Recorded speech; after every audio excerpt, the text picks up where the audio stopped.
ఛత్తీస్గఢ్లో భారీ ఎన్కౌంటర్, పోలీసులు స్వాధీనం చేసుకున్న సామాగ్రి. 10 మంది మావోయిస్టులు మృతి. ఛత్తీస్గఢ్ రాష్ట్రం బీజాపూర్ జిల్లాలో మంగళవారం జరిగిన ఎన్కౌంటర్లో 10 మంది మావోయిస్టులు మృతి చెందారు. ఈ విషయాన్ని బస్తర్ ఐజీ సుందర్ కుమార్ ధృవీకరించారు. ఘటనా స్థలంలో మావోయిస్టుల మృతదేహాలతో పాటు లైట్ మిషన్ గన్, ఇతర ఆయుధాలను స్వాధీనం చేసుకున్నారు. ప్రస్తుతం ఆ ప్రాంతంలో సెర్చ్ ఆపరేషన్ ఇంకా కొనసాగుతుందని సుందర్ రాజ్ వెల్లడించారు. మొత్తానికైతే ఛత్తీస్గఢ్ ఎన్కౌంటర్లు ఆగుతలేవు. ఎవరి కోసం చేస్తున్నారు ఛత్తీస్గఢ్ ఎన్కౌంటర్లు?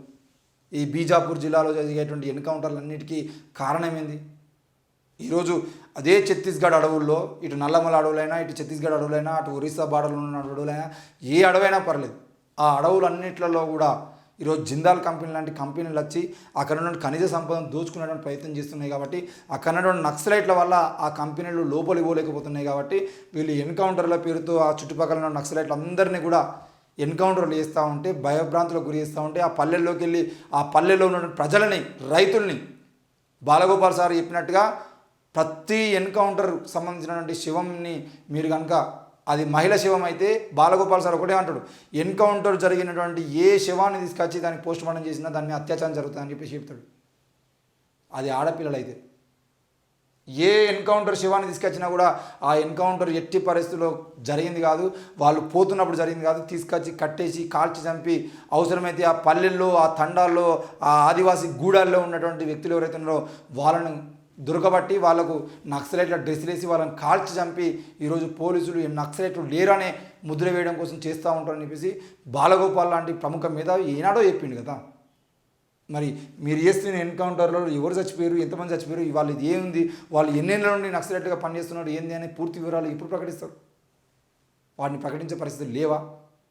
ఎన్కౌంటర్లు ఇప్పుడు ఎలక్షన్ టైంలో ఎన్కౌంటర్లు ఎందుకు జరుగుతున్నారు అంటే, ఎలక్షన్ మూడ్లో దేశం మొత్తం ఉన్నది. ఈ ఎన్కౌంటర్లు పెట్టి అంటే వేరే గురించి మాట్లాడే అధికారం అవకాశాలు లేవు. కాబట్టి ఈ ఎన్కౌంటర్ల పేరుతో అక్కడ ఉన్నటువంటి గూడాలలో, అక్కడ ఉన్నటువంటి ఆదివాసులందరినీ భయపెట్టించి నక్సలైట్లను కూడా అడవుల్లోకి వెళ్ళి పారిపోయేటట్టుగా చేసి, ఛత్తీస్గఢ్ బార్డర్లో ఉన్నటువంటి వాళ్ళందరూ కూడా పైకి వేరే రాష్ట్రాలకు పారిపోయేటట్టుగా చేస్తే, ఆ టైంలో అక్కడికి పోయి జిందాల్ లాంటి కంపెనీలో, లేదంటే అదానీ లాంటి కంపెనీలో, అంబానీ లాంటి ఏంటిది రియల్ ఎస్టేట్ కంపెనీకి సంబంధించిన వాళ్ళు, లేదు అని అంటే ఖనిజ సంపదను దోచుకునే వాళ్ళు ఎవరైతే ఉన్నారో, ఈరోజు ఆయిల్ కోసమో లేదంటే ఇంకేదైనా క్రూడ్ ఆయిల్ కోసమో, బొగ్గు కోసమో వీళ్ళందరూ పోయి అక్కడ శాంపిల్స్ తీసుకొని ఆ శాంపిల్స్ మొత్తాన్ని సేకరించి ల్యాబుల్లో పట్టుకోవడం కోసం ఈరోజు పోలీసులు ముందు ఎన్కౌంటర్లు చేసుకుంటూ పోతూ ఉంటే, వాళ్ళు వెనకాల వచ్చి ఆ శాంపిల్ని సేకరిస్తున్నారనే విషయం అక్కడ నుండి కొంతమంది అధికారులు కూడా అక్కడ మీడియా వాళ్ళకి చెప్పడం జరిగింది. ఇది ఛత్తీస్గఢ్లో జరుగుతున్న రాజకీయం. ఛత్తీస్గఢ్ అడవుల్లో ఉన్నటువంటి ఖనిజ సంపద మొత్తాన్ని తీసుకుపోవడం కోసం, ఆ ఛత్తీస్గఢ్ అడవిని సర్వనాశనం చేయడం కోసం జరుగుతున్నదే. ఈరోజు అవసరమైతే అడవిని తగలబెడతారు వీళ్ళు. అడవిని తగలబెట్టి తగులుపోతున్న మొత్తం అంటుకొని మంటలాడుతున్నటువంటి దాంట్లోకి వెళ్ళి అందరూ పారిపోతే, ఆ అడవిలో ఉన్నటువంటి మంటల్ని ఆర్పడం కోసం పోతున్నటువంటి ఆ ఫైర్ ఇంజన్ల ద్వారా వాళ్ళు శాంపిల్స్ సేకరించుకొని పట్టుకొస్తారు. ఇది ఈ దేశంలో జరిగేటువంటి రాజకీయం. ఈ రాజకీయాలు మనం అర్థం చేసుకోకుండా 10 మందిని చంపినట్టు ఎన్కౌంటర్లో అని చెప్తే, ఇక 10 మంది అసలు ఎన్కౌంటర్లు ఎందుకు జరుగుతున్నాయి, ఎన్కౌంటర్లు జరిగేటువంటి పరిస్థితులు ఎందుకు వస్తున్నాయి, అసలు జనాలు నక్సలైట్లుగా ఎందుకు మారుతున్నారు, ఈ ప్రభుత్వాలు సరైన పాలన కొనసాగించేదంటే, నిరుద్యోగులకు ఉద్యోగాలు ఇచ్చేదంటే, విద్యార్థులకు స్కాలర్షిప్లు ఇచ్చేదంటే, విద్యార్థులకు కనీసం పూర్తి స్థాయిలో మంచి విద్యను అందించేదంటే, ఈరోజు నక్సలైట్గా మారేటువంటి అవకాశాలు ఎందుకు వస్తున్నాయి?